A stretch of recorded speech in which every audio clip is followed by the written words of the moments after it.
Ask you about another aspect of your husband's role. There was a front page story this week in the New York Times reporting that in 2005 your husband flew to Kazakhstan with a Canadian businessman and he helped the businessman, according to the report, get a huge uranium deal by praising the dictator Nazarbayev, who runs the country there. And then a few months later, that businessman, the Canadian businessman, made a $31 million donation to the Clinton Foundation. Now, whether there was a quid pro quo or not, are you going to tell your husband, if you become president, to cool it, to knock off those kinds of dealings?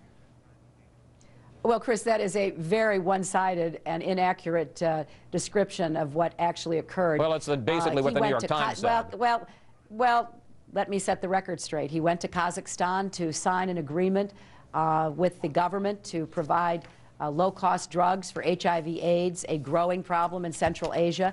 While he was there, he met with opposition leaders and certainly spoke out about, you know, the hopes that we have to have a good relationship with that country. I have been on record for many years against the anti-democratic regime, calling for changes, standing against efforts that would bring them into positions of leadership in the global community without their making changes.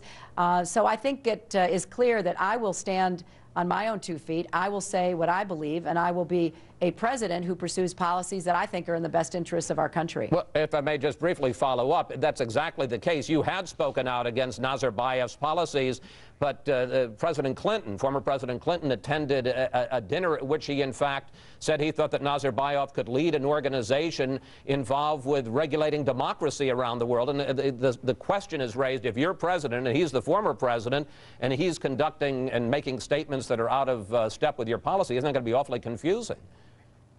Well, Dick Cheney also went to Kazakhstan and praised the current regime.